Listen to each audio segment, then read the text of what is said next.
WarChant.com. We're here with Florida State Offensive Coordinator Kenny Dillingham. Coach, got a couple really good running backs that came in this late period, including one guy that's maybe one of the fastest guys in the 2020 class. If you can talk a little bit about each of these two young men that you guys just signed.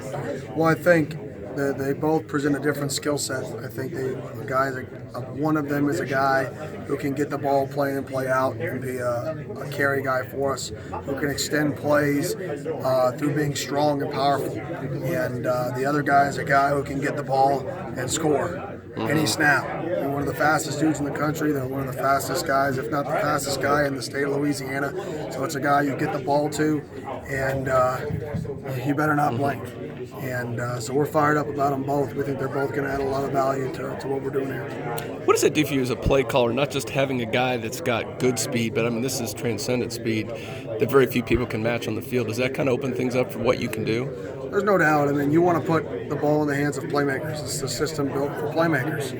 And he's a guy who's going to be able to get the ball and score on any snap. And I think that's the key, is you've got to be able to show that ability to take the top off the defense. And he's not a guy we're just going to hand the ball to. He's a guy who's going to be out playing wide receiver some snaps and running vertical routes, running corner routes, getting jet sweeps. He's a guy who can do it all.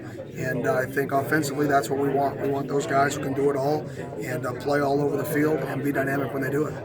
You guys were able to bring in a lot of the guys that you really targeted. How important was having such a high hit rate, especially with having such a short period of time to kind of develop a class? I mean, for us, it was about relationships. I mean, we knew the guys we evaluated, and we knew the guys we targeted, and we, as a staff, we said, okay, these are the guys we feel like could help our football team.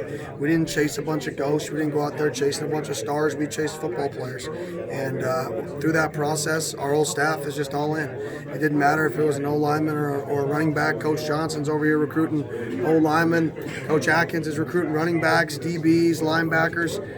This is an all-inclusive staff, and it's just a family feel. And I think the parents and the prospects felt that this staff gets along, and this staff is a family. Your tight end signee in this late group that came in, a guy that I think Coach Novell said he's only really played football for a year, but basketball player, big kid, a lot of athleticism. What do you see him developing into for your offense? Oh, once again, I mean, big playmaker. I mean, he's a guy who you can put at the tight end position, attach him, and let him block down on a 275-pound 3 technique or 4 and he's a guy who can flex out and win a one-on-one because he's 6'6". His arms dangle to his knees. He can go rebound the basketball in a one-on-one situation, something he's been doing since birth. So, I mean, it's one of those deals for us. He's a big athlete. That's what we want. We want guys who are athletic enough to do a multitude of things. And similar to Corey, he's a guy who can play all over the field and can create matchups all over the field because he's a big athlete. And we're excited for the versatility he's going to bring to the offense. You're obviously evaluating a whole roster, but with the early enrollees, are you happy with what you've seen of how they've kind of incorporated in and embraced the work that you're trying to bring to this program? No question. I think they were excited to be on the front end of a new staff. Anytime you're a freshman and you get to be on the front end of a new staff, you feel like you're even because you're not behind in the playbook. The coaches don't have a preconceived opinion of anybody. It's just a blank slate. So those guys have come in and they've worked like anybody else. And at the end of the day, we're going to play the best players. And I think those guys have come in and done a really nice job.